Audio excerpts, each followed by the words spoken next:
to all of you. Good evening to all. Good evening to all of you, sir, and very warm welcome to Global Tribune. Today we are here to discuss on criticizing the Supreme Court and judges beyond limits. Today we have got our eminent guest, Dr.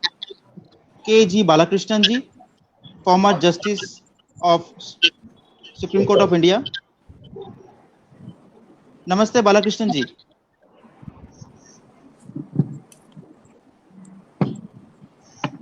We have got Sri Rupinder Singh Puri ji. Sir, namaste. We have got Dr. V.L. Mani ji. V.L. Mani ji, namaskar.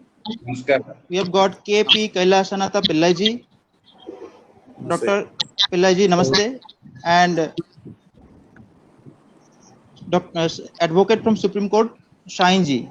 Namaste, Shine ji. Now I'd like to request Mr. Shine ji, please continue the program. Is Mr. Divagar saying anything? I'm not able to hear. It's everybody is audible. I think Balakrishnan sir is not audible, I believe. What you say, Mr. Shashidhar says, I am able to hear. What Mr. Divagar says, I am not able to hear. Now he is muted, sir.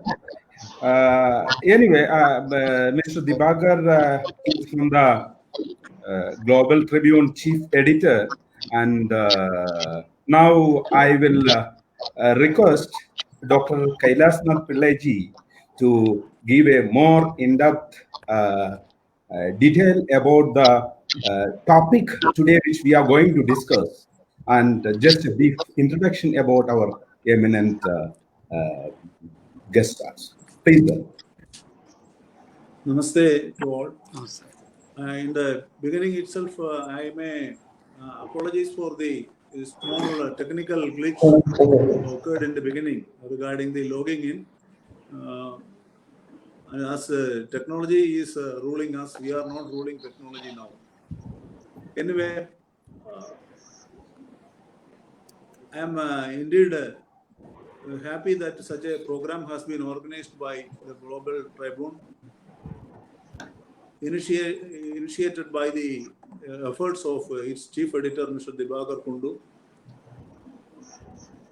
We have a topic of fundamental significance in the state of affairs of our nation today. And we have three eminent persons of great reputation here to address the issue. Before we reach the eminent guests, let me introduce this topic of today's webinar and also the introduction of our guests of the day. See, the Supreme Court of India, established under the Constitution, is probably the tallest of all institutions. It has been functioning right from the day 1950, January 26th. Till this date, the institution has been alert, aware, and active in the matter of dispensation of justice. We have developed several jurisdictions. We have been at the receiving end of the constructive, dynamic dispensation of justice by the Supreme Court of India. Today's subject is criticism of the court and its judges beyond permissible limits. In a democracy, in a rule of law society, where Constitution is above all institutions and individuals, every individual has got the freedom of speech and expression. But there is a limit for everything. I will be precise as the time at my disposal is very short. We have been watching certain events which staged in and around the Supreme Court regarding the dealing of migrants issue, which is the immediate reason for holding a webinar.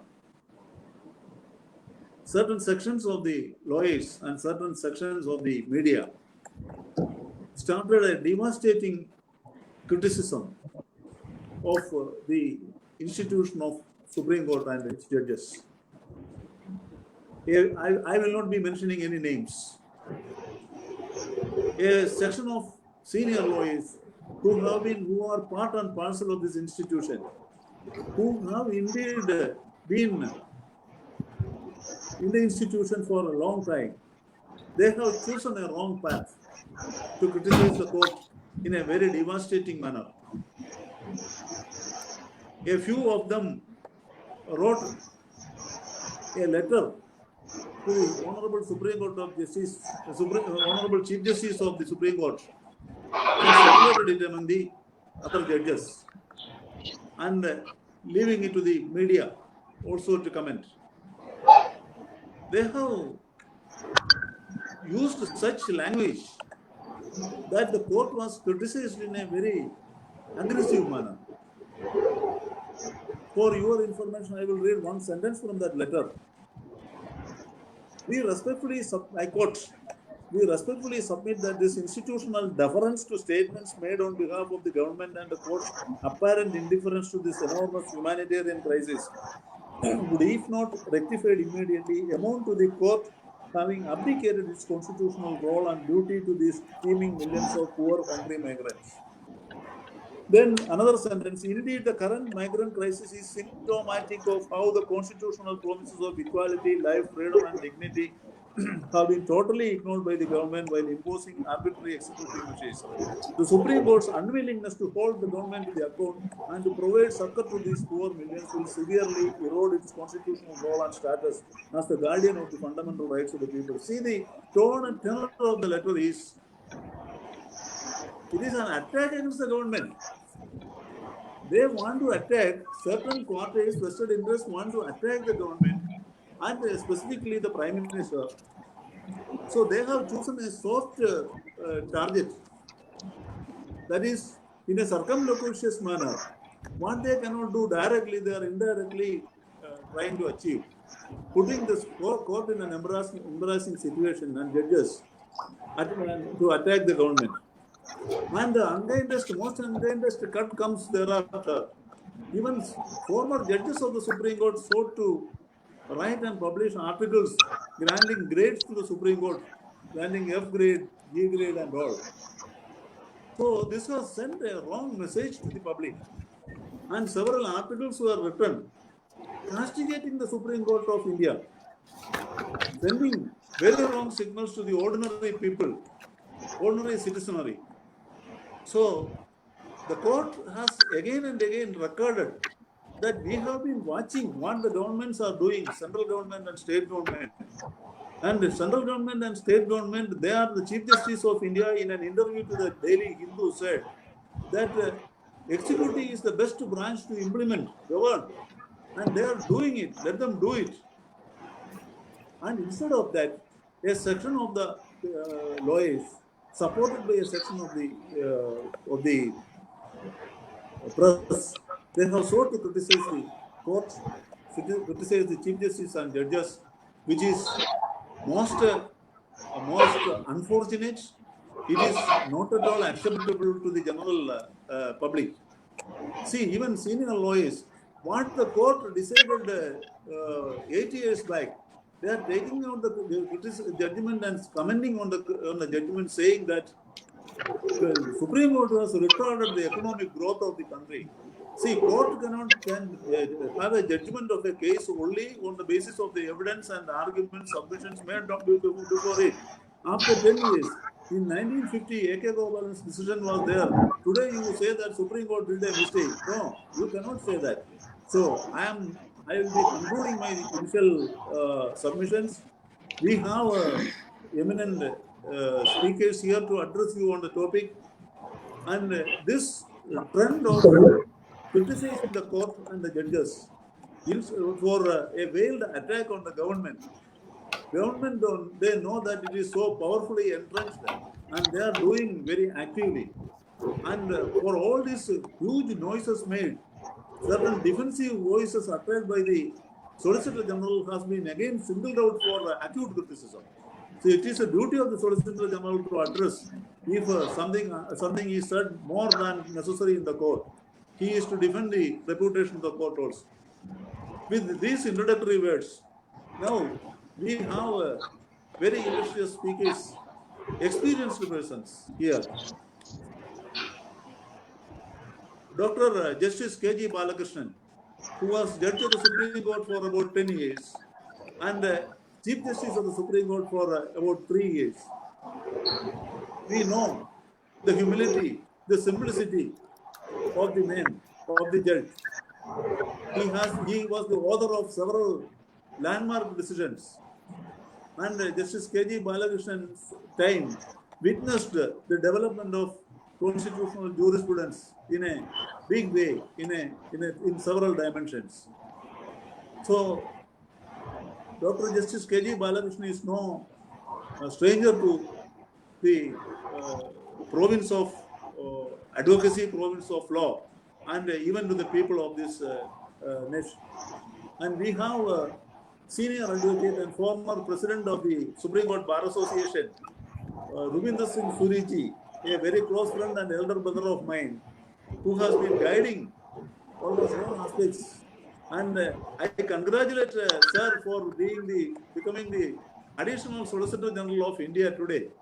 So we have an illustrious, experienced guest in the midst of us.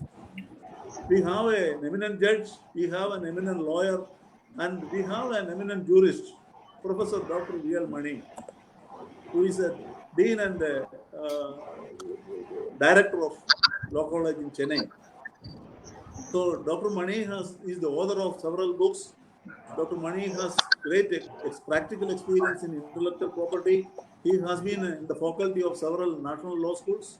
And I believe that Dr. Mani's opinions will be shared here. And we have this dynamic Mr. Advocate Shayan P. Shashidhar, and he will be comparing, or he will be comparing the webinar today.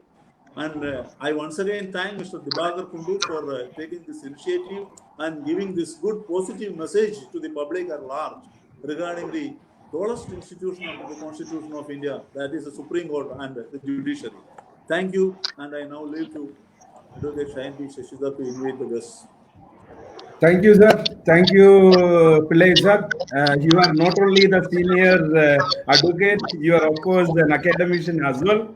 So that, of course, the other audience knows about you.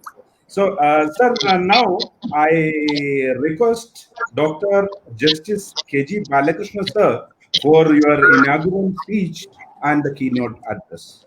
Please, sir. Thank you. Eminent panelists, all are my close associates, friends, Mr. Suri, Mr. Kailas Adampulle, and Mani, and Shashidhar, and all.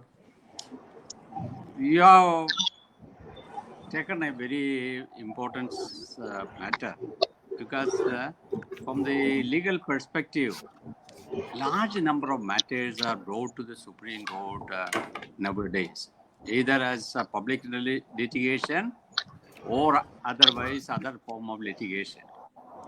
Sometimes the court is not aware of the magnitude of the problem to deal with this. Sometimes all these are so complicated that the court cannot give any remedy as such, cannot give any direction. And if any direction is given, that may also sometimes misfire. At this juncture, the court can only act as a protector of the Constitution and in large number of cases, the court may feel aghast what to do, and the migrant problem also was one such problem, and it is for the executive to deal with the situation, because they alone know what are the things to be done, whether they have to be provide transport, communication, food, and all. The court cannot give any concrete directions in these matters. Of course, court can also feel uh, say simply shrug its shoulders and say that no, we are helpless, we cannot. The court should give can only at the most give appropriate directions in this type of litigation. It is very, very difficult situation, and anybody can express their own opinion. But in the name of this, we shall not cast aspersions on the judges, or bring down the reputation of the institution, which is the only protector of the rights of the people of this great country. So I feel I do not know the various intricacies of the case, that particular case, but nevertheless, we can all know that really the migrants had suffered a lot, because all people, traders, small business group, daily workers, laborers, all suffered a lot, and still we are. It's a big problem. We are all facing it. We have to um, face this type of problem, and the court also cannot give a ready-made solution for all these things, and to find fault with the court also may not be fully justified. And I will join whenever the other speakers give the details of the case, or the express their views. I will join, and I will take part in with this. For the time being, I express my views. Thank you, sir. Thank you, sir. Thank you for your sharing your views. So now I request Suri ji. He is, of course, he was the former president of Supreme Court Bar Association, and yesterday he has been appointed as the additional solicitor general for India in Supreme Court. So his views, let us hear. Please, sir. Namaskar, Honorable Chief Justice Shri K.G. Balakrishna ji.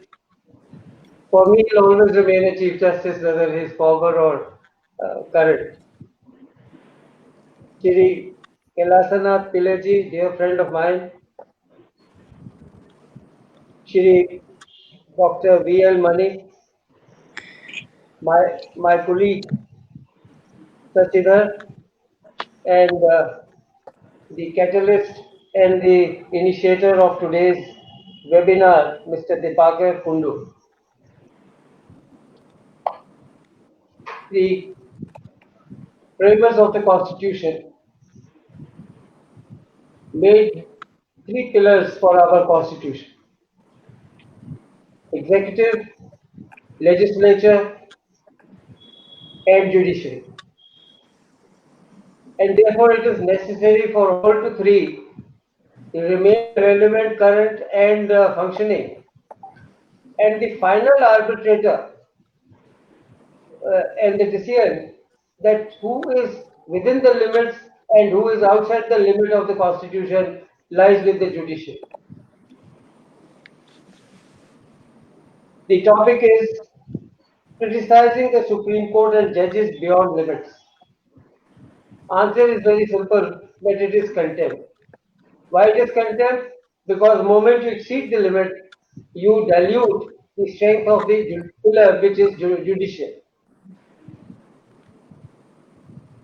The Golaknath case, Keshwanand Bharti case, At least they agree on this thing that this division between the three pillars is same and it is part of the basic features of constitution. I started my practice in 76 and in Supreme Court in 81. I've seen three kind of lawyers in Supreme Court. One, which is the large section, who come prepare the cases, they argue their cases to the best of their ability, take justice, and then go away. Another set, much less, but they like to pamper the judges at the parties which are given by the bar to the judges. Somebody brings plates, somebody brings something, and they try to keep running to make a good mark with the judge. And some of them succeed also by even calling seminars, webinars, and going about it. And the third set, which is a hopeless minority, is the one and an unfortunate minority which believes in bullying the judge, snatching an order from their hand, creating a fear psychosis. Most of the judges are very strong, they can bear the burden, but some of them may have difficulty. And some of the other, empirically, it has been seen that some of the other judges are a bit soft towards them. The only thing is that judges have to take care of themselves. And if they cannot, the bar must come up and support them because judges cannot speak, they cannot talk, they cannot come to the street level and fight. So sometimes judges, without giving a befitting answer, sometimes discretion is better part of failure and keeping in consonance with their dignity. They do not say much. It is this third kind of category which is a questionable entity, and I think judges have to unite, the bar has to unite, and to see that this does not happen. In Telga magazine case, one lawyer gave a statement that of 16 past chief justices, 8 were corrupt. No evidence, no nothing, just a bald statement that 8 chief justices were corrupt. The harmful effect of this kind of statement has not been cleaned as yet. Now, one is aware of the rights of a litigant or their lawyer to make a fair comment on the judgment which has come. They are absolutely right in criticizing the judgment and the ideas and the thoughts which go into that. But what is not acceptable is the bashing of the judge, hitting the judge personally. In this context, I am reminded of matter of Spycatcher, where I think it is Daily Mirror. Contempt was initiated because in House of Lords in 1987, the newspaper published an upside down picture of 3 law lords with the caption, "You old fools," called the 3 judges of Honorable House of Lords as old fools.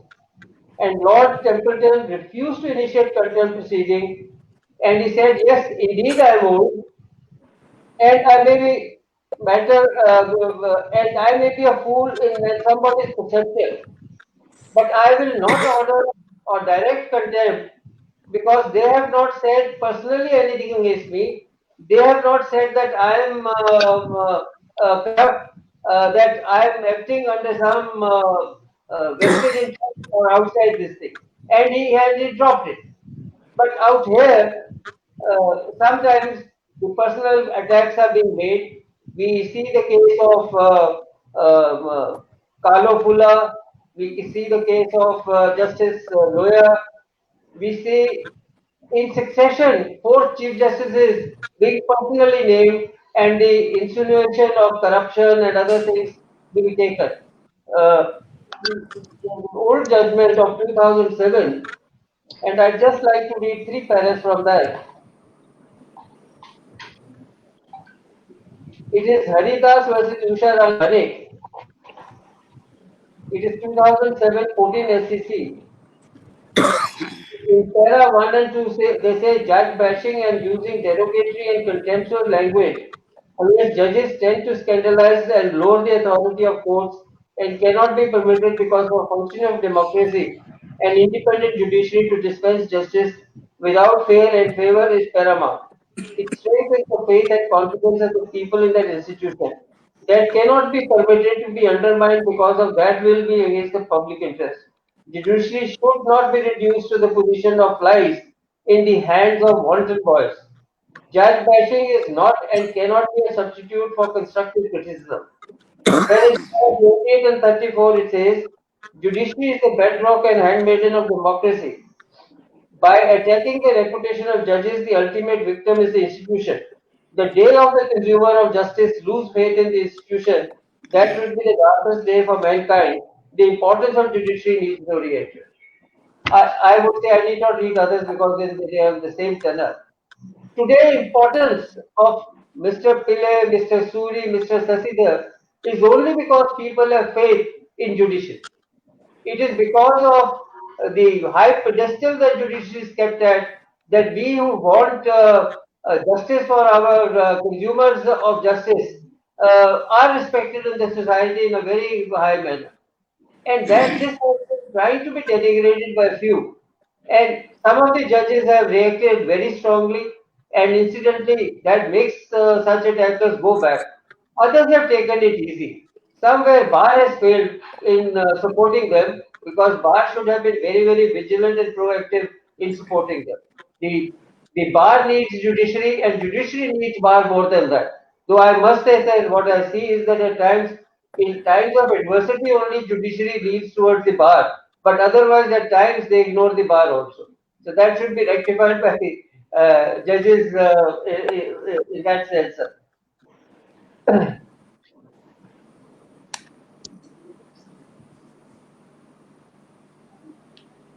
Now, one place where I think judiciary has been soft, and that is that where such advocates or regular pill petitioners, and they are almost identified because this is the modus operandi. Judges have not taken the matter to its logical end. Whereas a common man can be punished for contempt, the high-profile contemners are rebuked, they are reprimanded, but they are not committed for conviction of the contempt. And it's not happening once, it's happening for the last 15 years, but not a single person has been held guilty of contempt.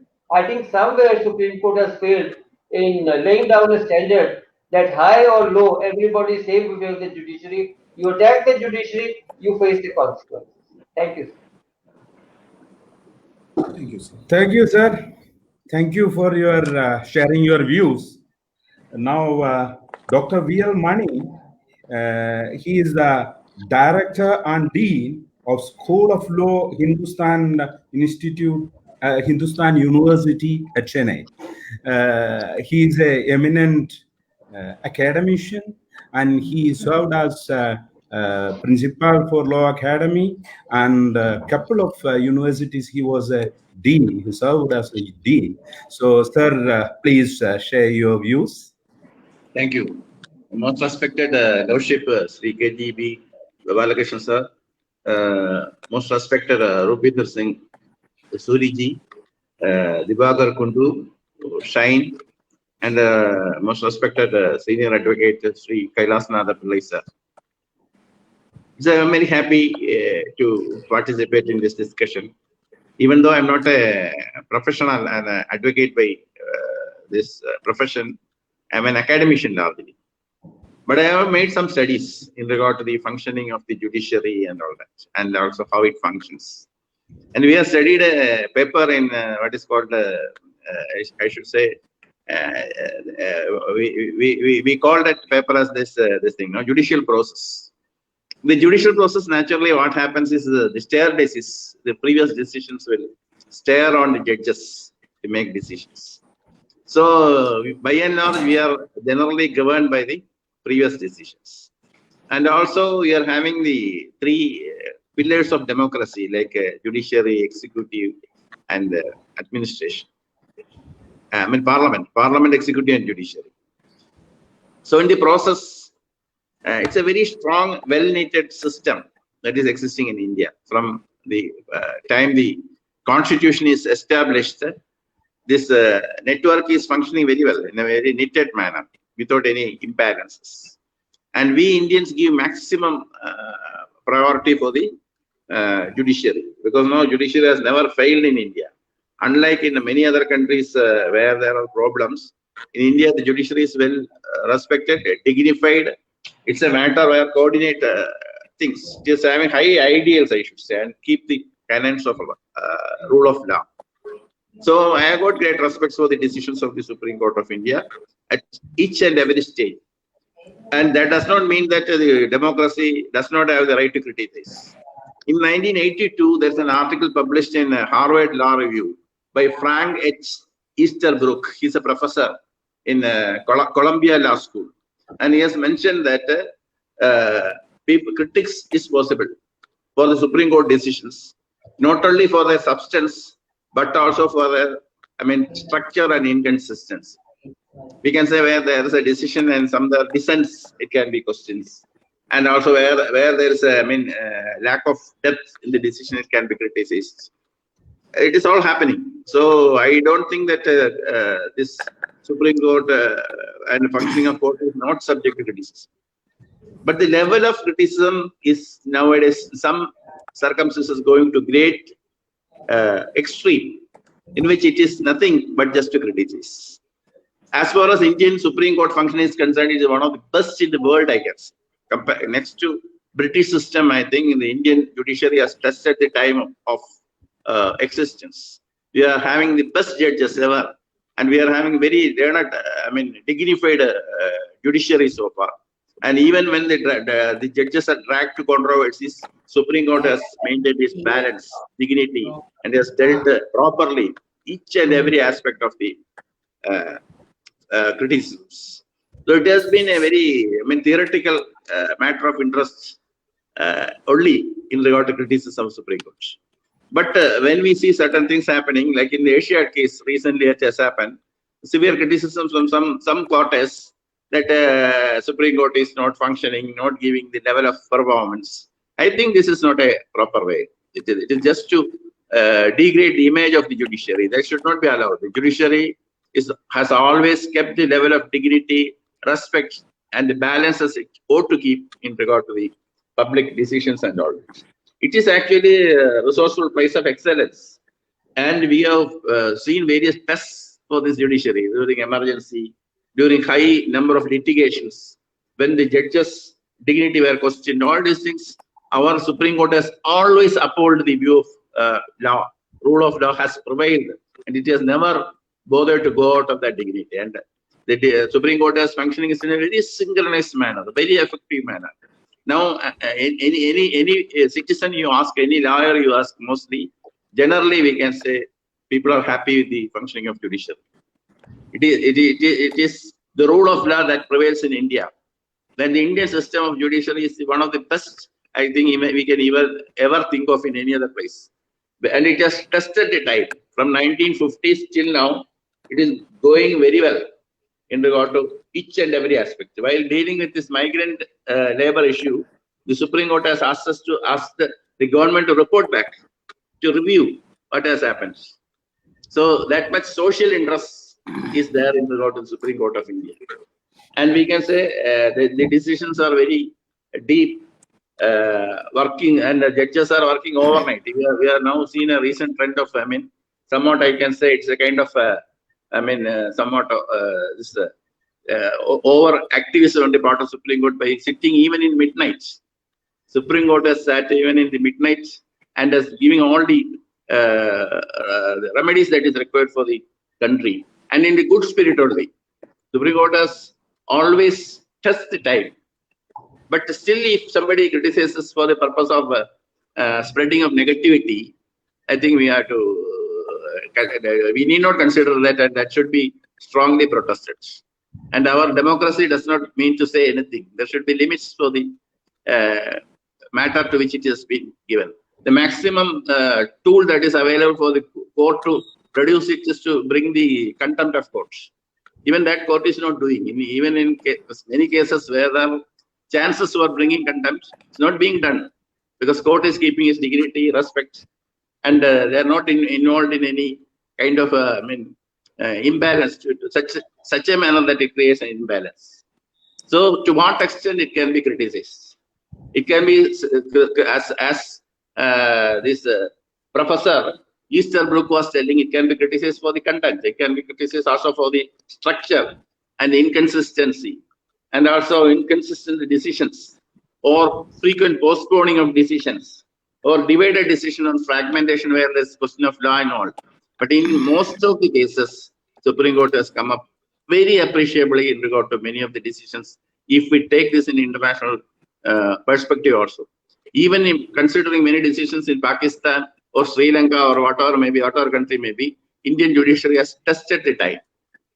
Ours is one of the best judiciary that is prevailing, and especially the judiciaries of Supreme Court and High Courts stand tested, and they have proven the history. And I think we should go like that, and we should improve the intellectual level of the judicial system, such a manner that we respect it. And that is why even many of the decisions that is made by Supreme Court are not overruled even now. Many decisions are overruled based on timing. That is there. But most of the cases we can see the Supreme Court is giving a social aspect, like public interest litigation, even directions which is useful for the public. So it has, come to the structure, main structure, and the main social system that is prevailing in India. So I salute the Supreme Court and the judges, and with all my regard and respects as an academician, I feel that Indian judiciary is very strong and it is going further strong. And if there is a criticism just for the purpose of criticism, it is only a spreading of negativity, and it should be discounted as such. I don't feel that there's any need for, any review or anything, and I salute the present system as such. Thank you. Thank you, Professor Dr. V.L. Mani. Thank you, sir. So now we are perfectly on time. There are few questions came from audience. So I will put it across. The first one is, we have illegal fake practitioner in our judiciary system. How can we solve? Sir, Balakrishnan sir, can you able to give your... There is a widespread allegation that there are some people pretend to be lawyers and masquerade as lawyers and practice. But some steps were taken by the High Court of Madras. They took steps to see that whenever they sign the wakalat, they should give the registration number, the Bar Council number, and that would be verified by some mechanism, so that they could weed out some people from these. But I don't think that is a very major problem for the profession. But in any profession that is there, in the medical, even in medical profession, there is fake doctors, fake lawyers. But we should, the lawyers also should discourage. The Bar Council should take important steps in this regard and see that the legal education is done in the best way. Then only this can be sorted out. Right, sir. Next Thank question. you. Yes, sir. One more question is there. Two more questions are there. One is judicial system is too much slow. How can we make it fast? People are suffering huge problem. Sir, Question is directed is to me. no, sir. I was about to put it across to our Suri, sir. Suri will be the best. The Yeah. question of delays. Eh? The question of delays. Yeah, Delays. question Yes. of delay in the judicial system. I think How? this COVID paralysis has in fact is a stepping stone for something better to come in future. It tells us that you argue but in a limited time.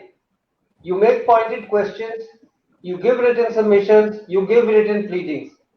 Now, if the pleading stage can be got over at the stage of advocates only, rather than bringing it to the court or registrar or anything, and strict time frame given not to be relaxed at all, and limited time given for argument from the both sides, I think the time would be much less. And then there should be prioritization. Constitution of India is acting nothing else than as a court of appeal. The Constitution of India, the Supreme Court has to be the court of constitution, not the final appellate stage.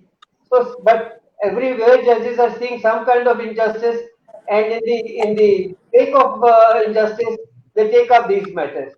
So Supreme Court can be having two tiers. The first tier is as a court of appeal, and second tier is which only deals with the constitutional matters.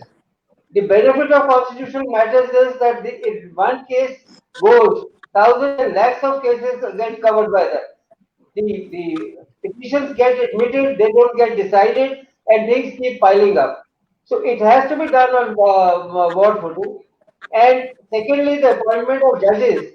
The day a judge becomes a judge, you know when he is going to retire on his day of birth. Why should there be even 1 day delay? Any other administration, it would be taken as not being a very effective management. Judiciary blames executive, executive blames judiciary, but I would then blame both.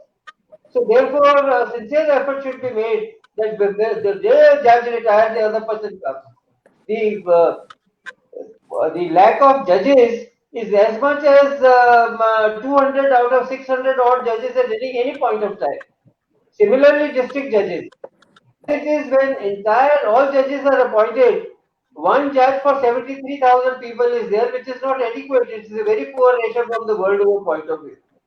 But I must compliment, in spite of all the problems, judiciary is going out its way. They are working day in day out, and they are delivering justice to the ability. I personally think what our Supreme Court does in 1 month, in other countries they do it 1 year. So therefore, there is no charge against judiciary that they are not doing their duty. But charge is this only, that why are they not? Why are they keeping the vacancies? For what reason? Is it because of certain considerations that who should be made judge and who should not be made judge? In this case, I would say that Supreme Court needs to revisit the system of judge appointment also, where from the ground also the feedback is given. So the final decision still remains with the court as to who should be judge and who should not be. I think it's a number of steps that should take to get over the delay, and it must be done because any government which does not deliver justice in time to come, will be subject to change very strongly. So it's in our own interest, lawyers, judges, and the executive to see to it that the justice is delivered faster.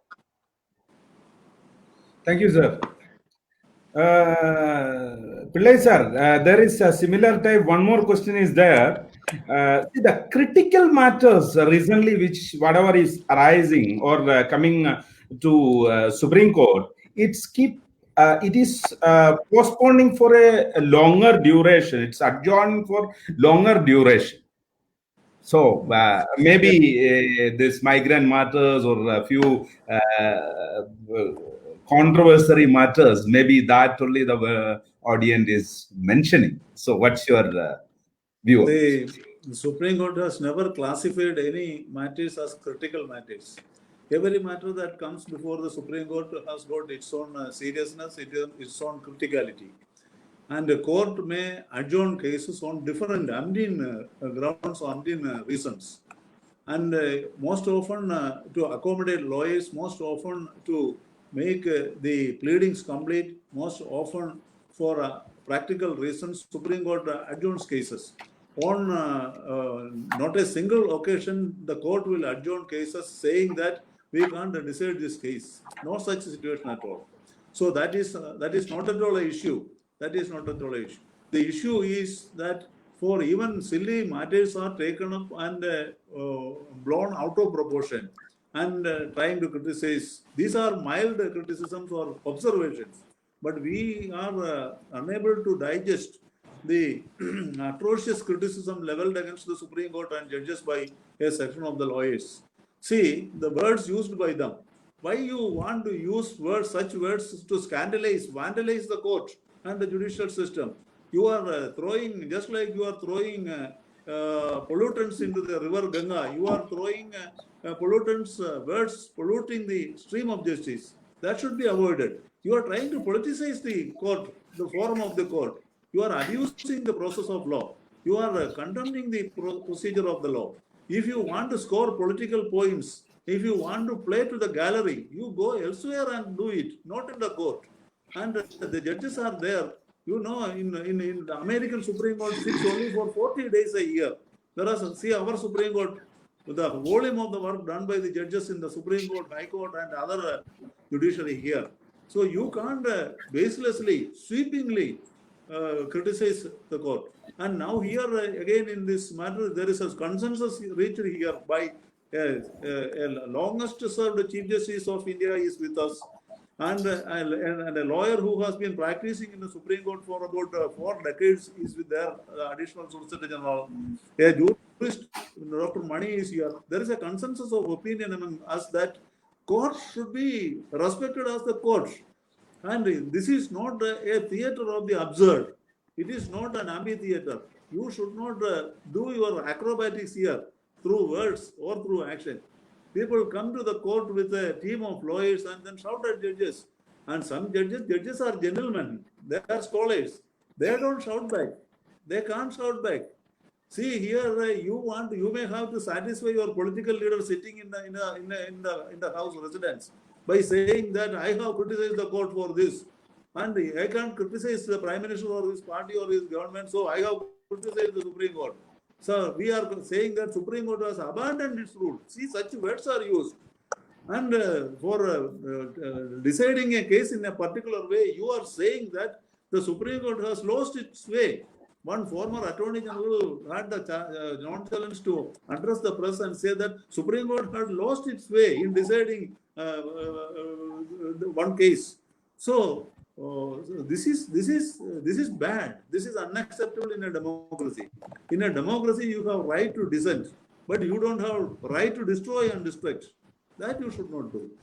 It is a gentleman's game.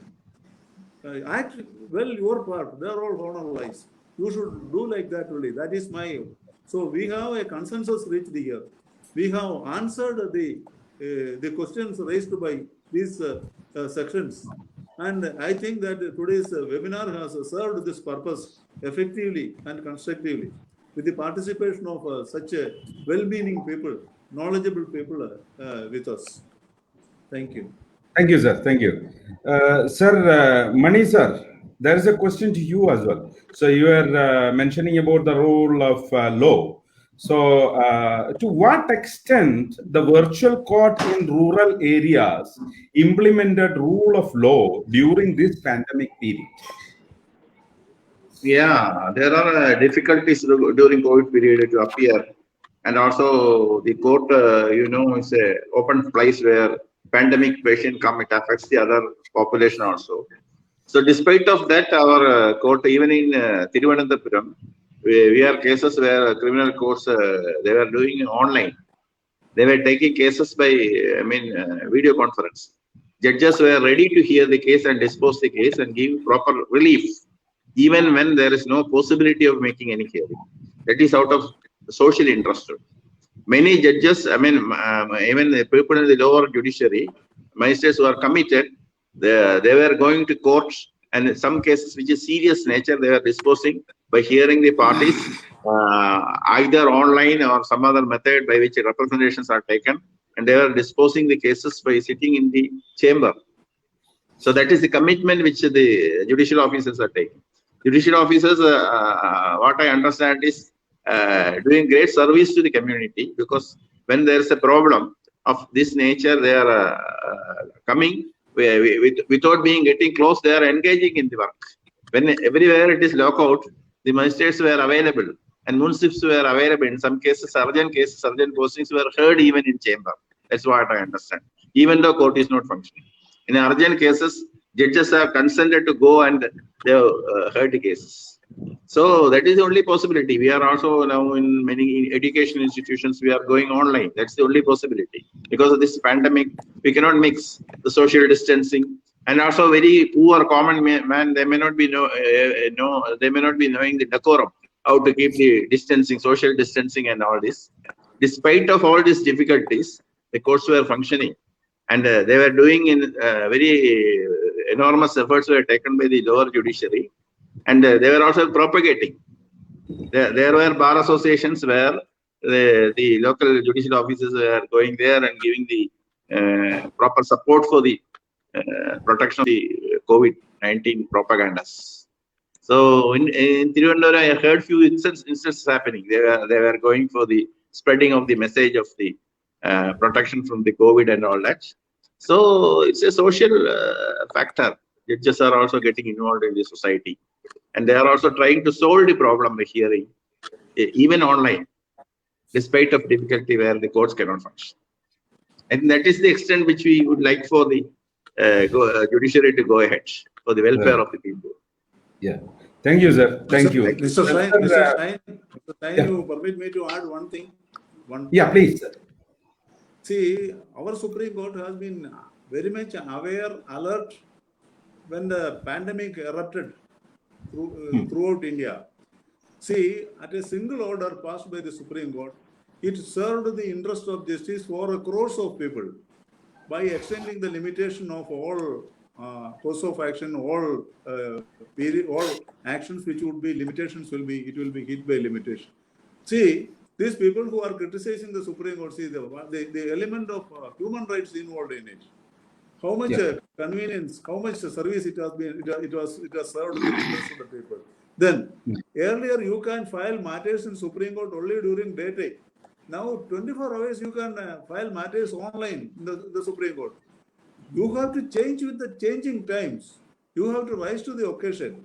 And the judges, Supreme Court judges were sitting, several courts were sitting, and they were hearing cases and disposing of cases even during this height of pandemic through video conferencing. You acclimatize and familiarize with the technology, new normal. You say the new normal is to keep technology with you. That is what is done here. So Supreme Court has been ahead of all other institutions in the matter of tackling with the pandemic. That is my humble submission before this audience. Right, sir. Thank you. Yes. Sir, one last question to Lordship. Where does criticism end and contempt begin? How to remain within this boundary while criticizing the judiciary? There is nothing wrong in criticizing a judgment. There should be always a critical analysis of the judgment. The law is dynamic. The law should expand and should grow. So the criticism is always welcome. But the criticism is directed against a particular judge. And then that is bordering on the conduct. The criticism shall confine to the reasons, you can say even the reasons given to the judgment, or some of the basic the matters was not taken into consideration by the judge, and all this criticism is always good. But you attribute motive, cast aspersions on the judge, and sometimes all the decisions may not be correct. Sometimes the judges go wrong. The Supreme Court judges also may commit wrongs. It is not that we have no mechanism to find out the final truth in all matters. So, but the criticism also should not degenerate into the personal criticism against the judges and say that this is bad, this is because, and sometimes wild attacks are being made against that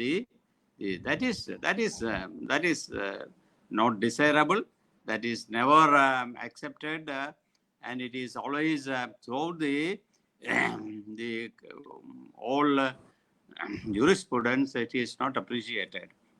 The criticism is good, not the personal criticism of the judges. Right, sir. Thank you. Yes. Anything else need to be added, Kailas Nathji or Suri sir?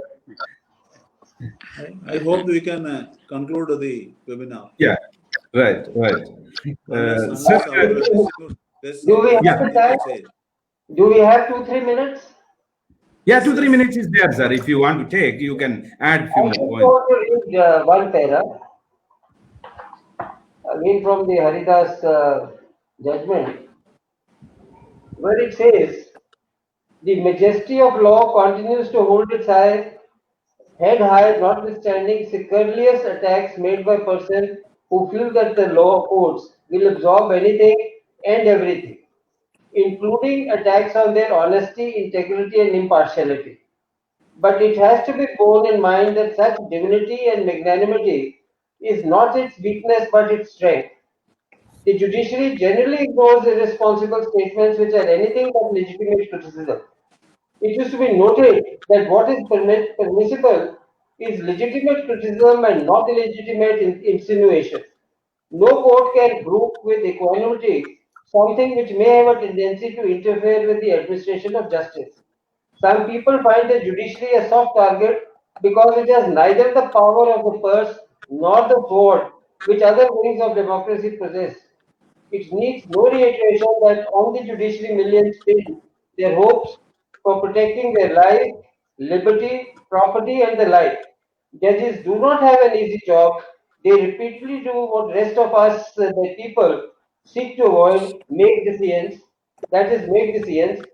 Judges are merely mortals, but they are asked to perform a function which is truly divine. And I would say on this benchmark, Supreme Court is doing a very divine work, and we should support. Yes. Okay. Sir, there is 2 more minutes. I will raise one more question, last question, quickly to the Dr. Kailasnath Pillai, and need the quick answer. Isn't it time to clearly define what are the basic structures of the Constitution? Shouldn't be clearly defined without leaving it to independent interpretations.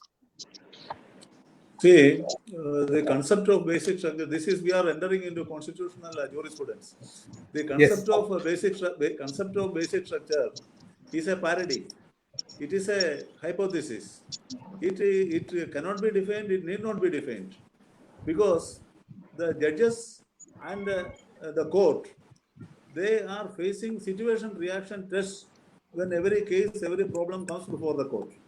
So, whether the situation will tally to the concept of constitutionality, rationality, legality, then it does not violate any basic constitutional norms, then it is in tune with the basic structure of the Constitution.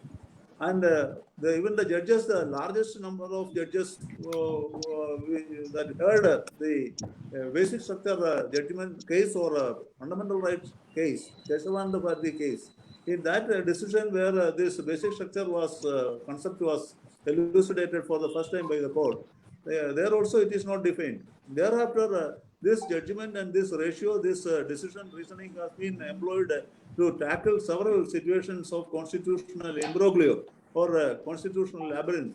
So the court uses it with its own dexter understanding. Another thing for not defining basic structure, generations of judges are coming to the Supreme Court. Judges are coming. Judges are coming. They are coming with a social philosophy. We are not in a philosophy of law. We are in a sociology of law. So it need not be defined. Only thing is that you have trust, maximum trust. Then you will get back maximum trust. Purnamada, Purnamidam, Purnasya, Purnamadaya, Purnameva Visishyade. So that is it. I personally, I subject to correction by my Lord Justice K.G. Balakrishnan and my senior Suriji and the jurist Mr. Mani. I think that practically speaking, pragmatically speaking, this need not be defined. Let it be there for the wisdom of the judges of the future. Thank you. Yes, sir. Thank you, sir. So let me sum up with your permission. Sir, the panel come to a conclusion that, of course, the Supreme Court is not subject, it is not above any such criticism, and judges also within the criticism, and not subjected to, it is not at all subjected to above the criticism.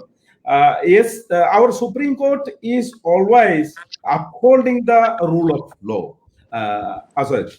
And but there was devastating criticism of the Supreme Court on judges, which weakening the pillar, and when one pillar weakens, the entire other pillars also will get weakened, and since our country itself will get weakened.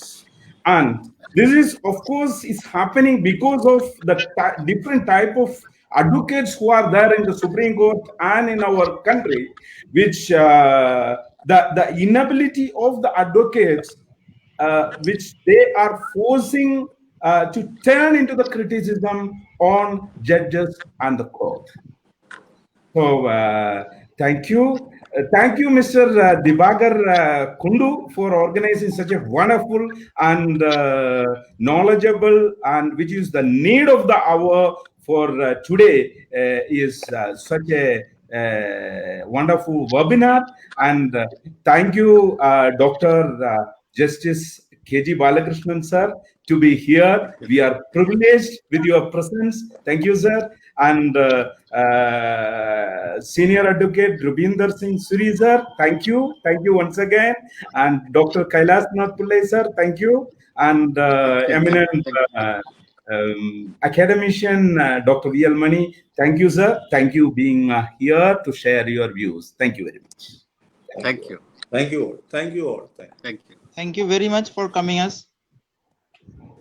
Thank you. Thank you. Thank you.